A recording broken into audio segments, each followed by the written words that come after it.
The next speaker for the motion is from Loreto College. Loreto College, as you know, is our sister institution to St. Xavier's in many ways, some of which we have always taken pride about, and some of which we have not elaborated about. But I have a very personal relationship with Loreto as an institution. I had a twin sister who went to Loreto at the same time as I went to St. Xavier's, and I tried for 15 years to get into that school, but I failed. 40 years later, I was invited to one of their debates. That was the first time I achieved what I'd been trying to do as a Xaverian for 16 years. Speaking in favor of the motion from Loreto, and the reason for this introduction is that Loreto takes a cue out of St. Xavier's. They don't call themselves ex-Loreto House. So we have two ladies who have been in Loreto House until fairly recently. And Samrita Ganguly is one of them, who's graduated from Loreto College in 2011, now studies English at JNU. Her two great interests are in the supernatural and against gender harassment. She's very vocal in favor of one and against the other, and I'm not sure whether they are related. Samrita Ganguly for the motion.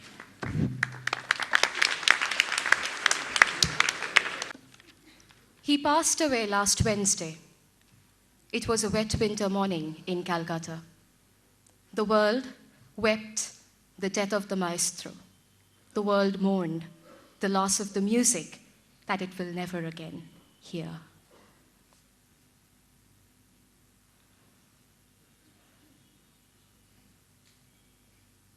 Thank you for observing silence, ladies and gentlemen, because the sound of your silence communicates to me far more than words ever can.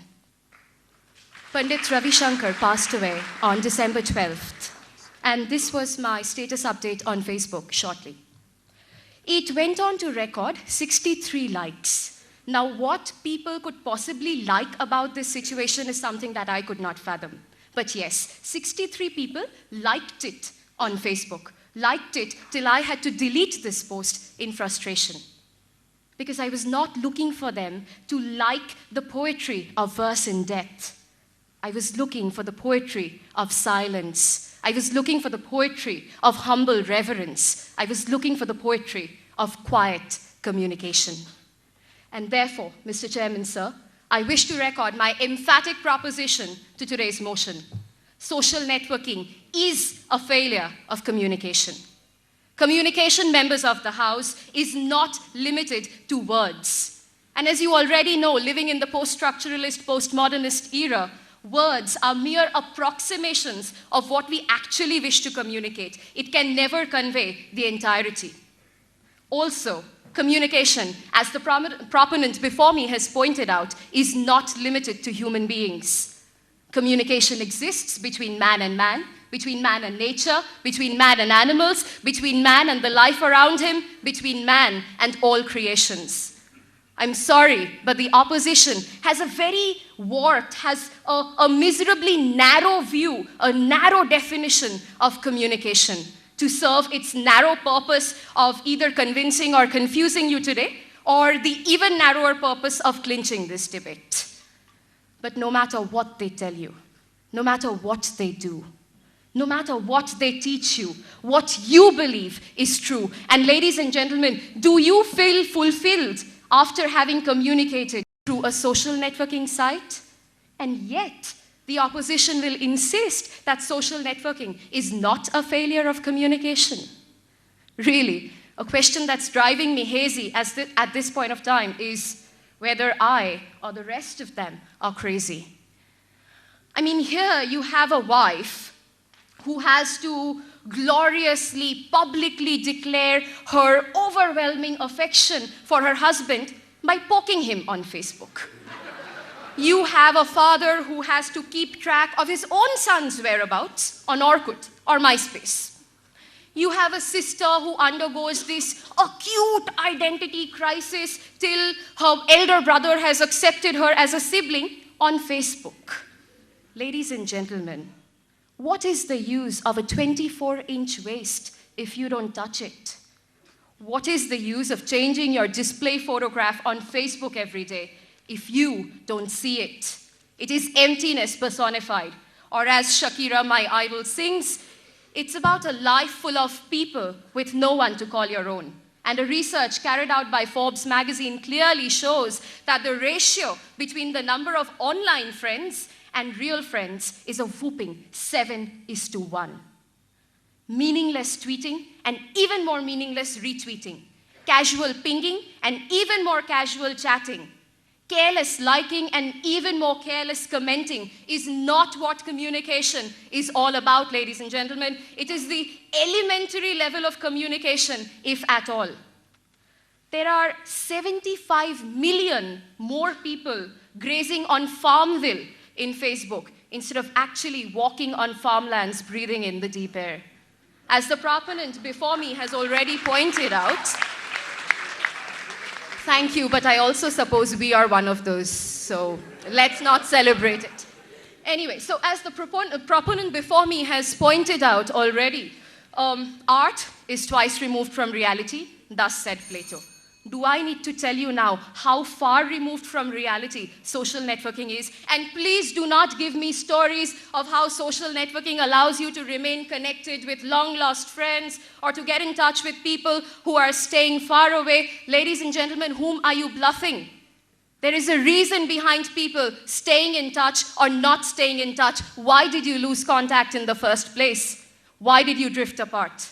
And if you have to stay in touch, you will do that by using more personal and less mechanized, less exhibitionist, less voyeuristic means of communication. Human emotions cannot be reduced to 140-character long messages on Twitter, ladies and gentlemen. Human emotions cannot be hashtagged on Twitter. You cannot hashtag life, you cannot hashtag death, but that is what communication through social networking has led to. It has led to hashtagging of your passions and ridiculing everything that you held sacred. If social networking were not a failure of communication, ladies and gentlemen, why would you pine to touch your lover who stays far away? Why would you crave to meet your best friend who is now settled in another city? Why? Could I please continue and complete this point, sir? You could complete the sentence, yes. Thank you. See, there you go. The more we celebrate, the less time I get. Anyhow, so why would you want to meet your best friend who's settled far away? Why would you cry for your mother to come and hug you at night when you're going to sleep? Why would you want your father to come and kiss your forehead? Why are we having this debate in person? We would rather be sitting at home commenting on each other's posts on Facebook, ladies and gentlemen. Do not let the opponents sway you with their fake rhetoric, with their fake promises of a fake orgasm coming from a fake reality. Because they are, to quote T.S. Eliot, hollow men. Samrita, you need to terminate your speech. Because yes, okay, so now having called them hollow, in conclusion, I have this earnest appeal for the judges. Please forgive my most worthy, but rather hollow opponents, for they know not what they communicate. Thank you.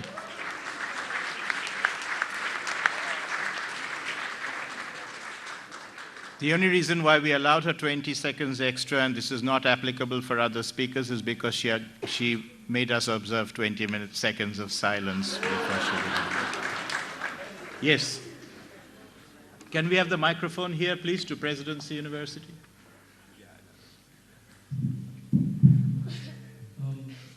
Good evening. Throughout the duration of the speech, you spoke about how communication through social networking is not to your liking, about how it's maybe incomplete, about how you don't enjoy it, and you spoke about how a father keeps track of his son on Facebook.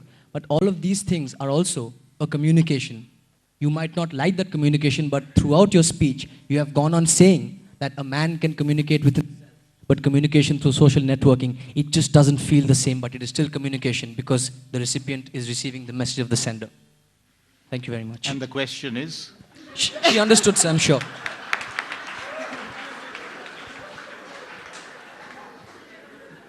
Okay, thank you very much. In the interest of time, we'll have to carry on to the next speaker. May I answer it? Did you ask? Does he have a question? Did you have an interrogation mark at the end of what was the question? Okay, his last sentence, which I did hear and probably you didn't, was what was the point of what you made a point Yes, about? I didn't hear a question either, but I think I got the drift of what he was trying to say. Yes, I have said that communication through social networking, etc., is impersonal, is unreal, is not something which I like. And if you realize, dear member of the opposition, we are talking about the failure of communication. Something which fails me, which fails to satisfy me, is a failure. Thank you.